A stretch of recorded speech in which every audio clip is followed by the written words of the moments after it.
मध्य प्रदेश में स्वान, स्वान क्या होता है?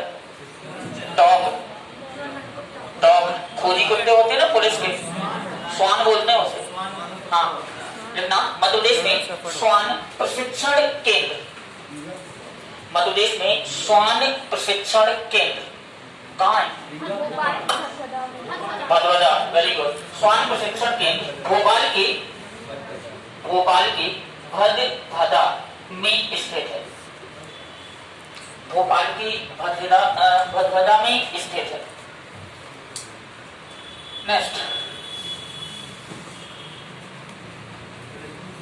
लिखना मध्य प्रदेश में नार्कोटिक्स, नार्कोटिक्स काम क्या होता है इनका?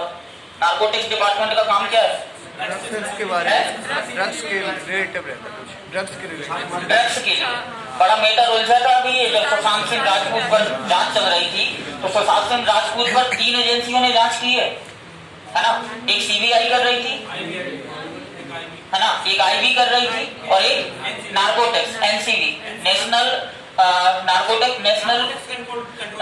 नार्कोटिक्स कंट्रोल ब्यूरो एनसीबी कर रही थी, है ना। और देखना एनसीबी की जो जांच का क्षेत्र होता है ये सिर्फ और सिर्फ ड्रग्स तक होता है ना। इसमें गांजा, स्मैक, चरस, हेरोइन जितने भी ड्रग्स होते हैं, है ना। अगर कोई व्यक्ति ड्रग्स पेडलर है, मतलब ड्रग्स का सेवन कर रहा है या ड्रग्स की सप्लाई कर रहा है ना, तो उसकी जांच करने का काम किसका होगा? एनसीबी का, है ना, नार्कोटिक्स कंट्रोल ब्यूरो। ये सेंट्रल लेवल की हो गई, सेंट्रल की हो गई। लेकिन हर राज्य में भी अलग अलग एजेंसियां गठित की गई हैं जो राज्य सरकार के नियंत्रण में क्या करती हैं? काम करती हैं, है ना। और मध्य प्रदेश सरकार ने भी ड्रग्स की जांच करने के लिए नार्कोटिक्स डिपार्टमेंट का क्या किया है? गठन किया। क्लियर? लिखना मध्य प्रदेश में नार्कोटिक्स विभाग की शाखाएं, नार्कोटिक्स विभाग की शाखाएं इंदौर, नीमच तथा मंदसौर में है। इंदौर, नीमच तथा मंदसौर में है।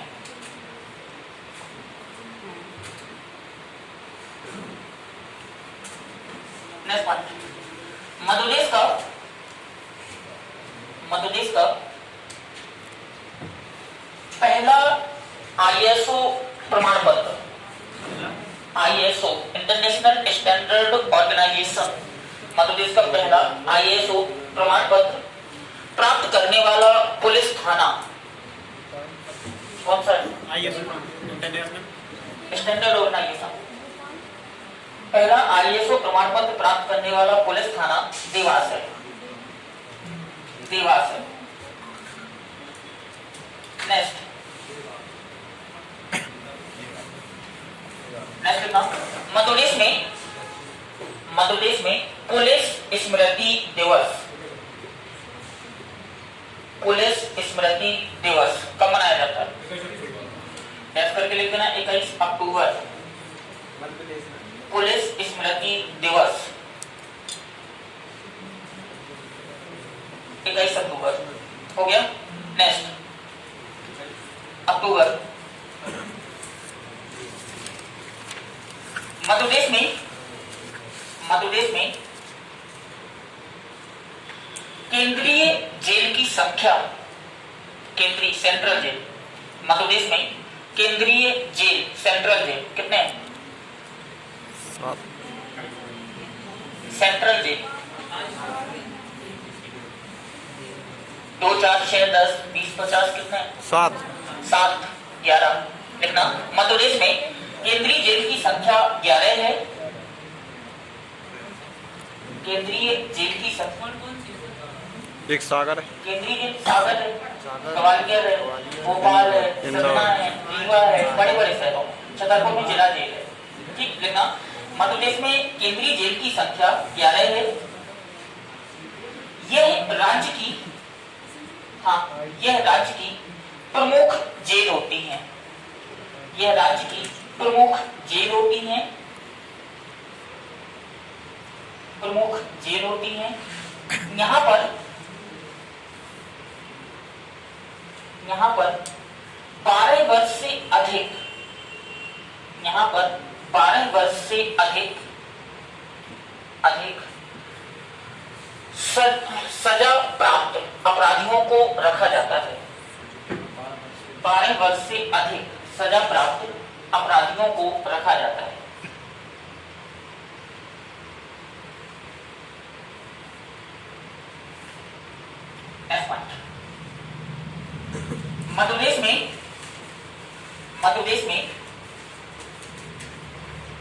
मध्यप्रदेश में जिला जेल की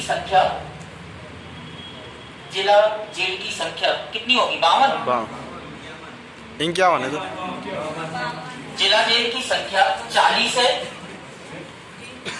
है तथा सभी जिलों में नहीं है। जिला जेल की संख्या 40 है तथा 10 जिला जेल प्रस्तावित हैं। 10 जिला जेल प्रस्तावित हैं। कई जिलों में उप जेल है, जिला जेल नहीं है। जो छोटे छोटे जिले हैं वहां पर जिला जेल नहीं है, उप जेल है, यानी जैसे आगर मालवा, ऐसे जो नए अभी बन रहे हैं। ठीक, 10 प्रस्तावित हैं तथा राज्य में 78 उप जेल हैं। राज्य में 78 उप जेल हैं।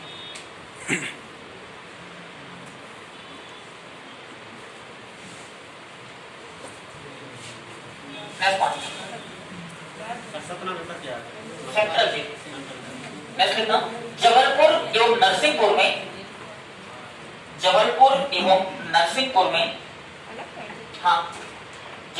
एवं नरसिंहपुर में किशोर बंदी संस्था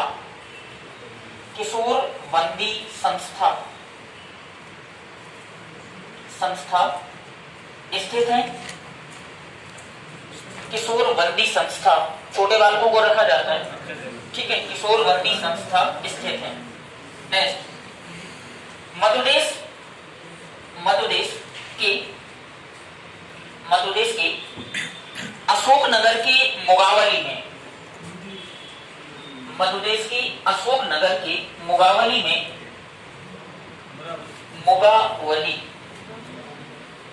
मुगावली में खुली जेल, ओपन जेल, खुली जेल, गुना में भी खुली जेल 1973 में स्थापित की गई थी। खुली जेल 1973 में स्थापित की गई थी। यहाँ पर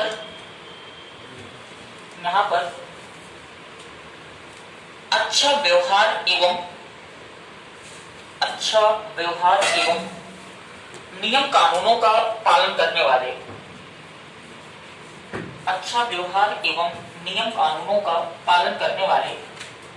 कैदियों को रखा जाता है।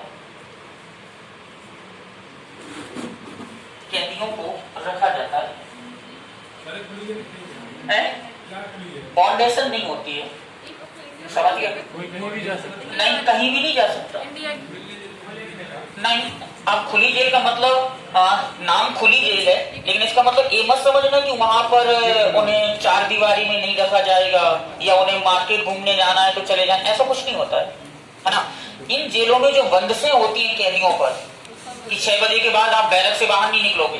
शाम को 6 बजे के बाद नॉर्मल जेल में कोई भी कैदी अपने बैरक से बाहर नहीं आ सकता है। जैसे ही शाम को उनकी काउंटिंग हुई, 2 बार काउंटिंग होती है, सुबह और शाम को, है ना। सुबह काउंटिंग होगी, आप बैरक से जब बाहर आएंगे तो पहली बार काउंटिंग होगी, इसके बाद आप दिन भर आपसे काम करवाया जाएगा, है ना।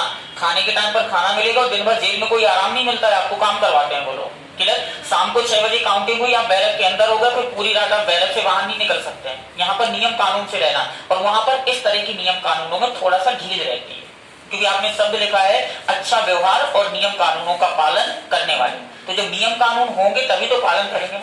ठीक है, थोड़ी सी रियायत दी जाती है। ठीक है, खुली जेल का मतलब ये नहीं कि वहां पर कोई बाउंड्री नहीं है, कोई प्रतिबंध नहीं, ऐसा कुछ नहीं, सब कुछ होता है, लेकिन नियमों में थोड़ा सा क्या हो जाती है, ढिलाई दी जाती है। क्लियर हुआ? ठीक। नेक्स्ट, सेंट्रल में कैसे? सेंट्रल में सेंट्रल केंद्र सरकार की तिहाड़ खुली है। सेंट्रल की कोई ओपन जेल नहीं, सेंट्रल की ओपन जेल नहीं है, सेंट्रल की कोई ओपन जेल नहीं है। ओनली मध्य प्रदेश में है ओपन जेल, अंदर राज्य में देखो तो वहां है भी नहीं है। जैसे आपके बाजू से यूपी लगा हुआ, प्लीज गर्ल्स बाजू से यूपी लगा हुआ है ना, वहां कोई ओपन जेल नहीं है ना। ओनली मध्य प्रदेश सरकार में एक मुगावली में है, एक पन्ना में प्रस्तावित है। दिल्ली सरकार ने की है, सेंट्रल ने, सेंट्रल गवर्नमेंट ने नहीं, दिल्ली की जो स्टेट गवर्नमेंट है वो कोशिश कर रही है ना। और तिहाड़ तो आपकी सेंट्रल गवर्नमेंट की जेल है, और वहां पर जो सबसे खूंखार और खतरनाक अपराधी होते हैं उन्हें रखा जाता है तिहाड़।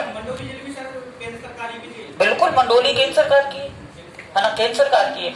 आप दिल्ली को ये समझो ना कि दिल्ली के बहुत, जैसे जब हम केंद्र और राज्य का प्रशासन पढ़ते हैं है ना, तो संविधान की 7वीं अनुसूची जब हम पढ़ते हैं तो 7वीं अनुसूची को हम 3 भागों में बांट देते हैं, संघ सूची, राज्य सूची, समवर्ती सूची। फिर हम कहते हैं कि संघ सूची के विषयों पर शासन करेगी संघ की सरकार और राज्य पर करेगी राज्य की सरकार। लेकिन दिल्ली के साथ ये नहीं है ना। दिल्ली में राज्य सूची के बहुत से विषय किसके पास है? संघ के पास। जैसे हमारा मध्य प्रदेश है ना, मध्य प्रदेश की पुलिस मध्य प्रदेश सरकार के पास है, ध्यान रखिएगा है ना। लेकिन दिल्ली की पुलिस दिल्ली के पास नहीं है, किसके पास है? सेंट्रल गवर्नमेंट के पास है। कल अभी एक मर्डर हुआ है दिल्ली में, शर्मा करके, सोनू शर्मा। पुलिस प्रशिक्षण केंद्र, पुलिस प्रशिक्षण केंद्र। तो भैया सूखी क्यों चल रही है? सर यूट्यूब पे डालो। पुलिस प्रशिक्षण केंद्र, मुझे लगा मैं ज्यादा अच्छा लग रहा हूँ आज, इसलिए कर रहा हूँ। सर आज आप पुलिस प्रशिक्षण केंद्र, सर आप पहला लिखना, पहला ज्यादातर पता होंगे आप लोगों को, नोट सब्जेक्ट कर लो, लिखना मध्य प्रदेश पुलिस अकादमी, मध्य प्रदेश पुलिस अकादमी, मध्य प्रदेश पुलिस अकादमी कहाँ पर है पता है किसी को? नहीं है सागर में। मध्य प्रदेश पुलिस अकादमी लिखना, भौरी भोपाल, भौरी भोपाल, भौरी, भौरी प्लेस है और शहर भोपाल। दूसरा लिखना, पुलिस यातायात प्रशिक्षण केंद्र, भोपाल, पुलिस यातायात प्रशिक्षण केंद्र, पुलिस यातायात प्रशिक्षण केंद्र।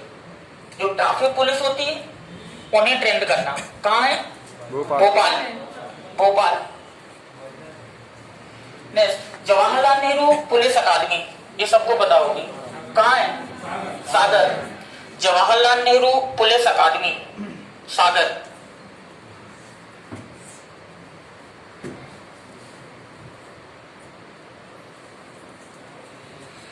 देखना एक चीज समझिए थोड़ी सा, जब पुलिस में कोई ऐसा केस हो जाए है ना जिसकी सामान्य परिस्थितियों में जांच कर पाना बड़ा मुश्किल हो जाता है ना। पुलिस अगर किसी अपराध में, पुलिस अगर अपराधी तक नहीं पहुंच पाती है ना, क्योंकि आज विज्ञान का युग है ना, हम वैज्ञानिक तरीके से भी अपराधियों तक पहुंच जाते हैं है ना। और उसके लिए 2 विधियां हैं है ना, एक कहलाती है डीएनए रिपोर्टिंग और एक कहलाती है fingerprint reporting. Clear? DNA reporting and fingerprint reporting क्या होता है समझिएगा। जैसे ये रूम है ना, इस रूम में अगर कोई घटना घटित हो गई, ठीक है, इसके बाद अपराधी इतना इंटेलिजेंट था कि उसने कोई साक्ष्य नहीं छोड़ा, यहाँ पे कुछ भी नहीं छोड़ा है ना। पुलिस परेशान है, नॉर्मल तरीके से वो नहीं पहुंच पा रही है, तो पुलिस 2 विधियों का यूज करती है, या तो करेगी डीएनए का या करेगी फिंगरप्रिंट का है ना। जो डीएनए है वो कभी 2 व्यक्तियों का कभी एक जैसा नहीं होगा, ठीक है। अब अगर यहाँ कोई अपराध हुआ है, अगर अपराधी का कहीं गलती से बाल, नाखून, लार ऐसा कुछ भी गिर गया है ना, तो हर चीज में डीएनए है ना। पुलिस क्या करेगी, उस सैंपल को कलेक्ट करती है, और भारत की जो पहली डीएनए लैब है, ये मेन है, इसके लिए बता रहा हूँ पूरी थ्योरी है ना। भारत की जो पहली डीएनए लैब है वो हैदराबाद में, ठीक, जिसके संस्थापक सदस्य हैं प्रोफेसर लाल सिंह। उन्होंने डीएनए फिंगरप्रिंट लैब की स्थापना कहाँ की? हैदराबाद में।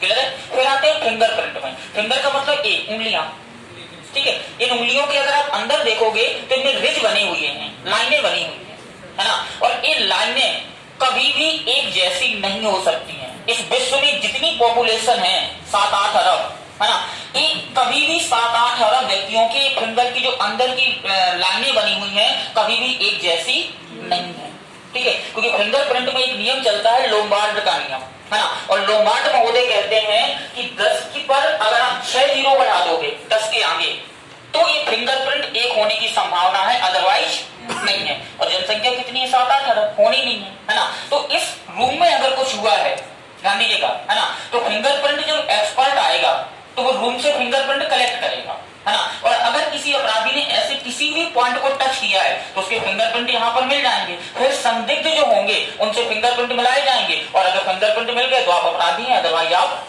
नहीं है, है ना। और जो डीएनए फिंगरप्रिंट है हैदराबाद में है, लेकिन जो फिंगरप्रिंट का लैब है ये मध्य प्रदेश के सागर में। हो गया, लिखिए लिखना, मध्य प्रदेश फिंगरप्रिंट लैब का मुख्यालय Madhya Pradesh fingerprint lab, Madhya Pradesh fingerprint lab, dash करके लिखना सागर, सागर। इसकी स्थापना आगे कौन? स्थापना यार मैं कर बताता हूँ, डेट नहीं मेरे पास। मध्य प्रदेश फिंगरप्रिंट लैब सागर। नेक्स्ट लिखना की एम ठीक है, चल जा के आसपास इसके। एम रुस्तम, सॉरी रुकना एक मिनट, की एम नहीं है, की एफ रुस्तम, रुस्तम सशस्त्र पुलिस महाविद्यालय, की एफ रुस्तम सशस्त्र पुलिस महाविद्यालय, की एफ रुस्तम सशस्त्र पुलिस महाविद्यालय, Indore, Indore. Next police radio training school, police radio training school, police radio training school, police radio training school, Indore.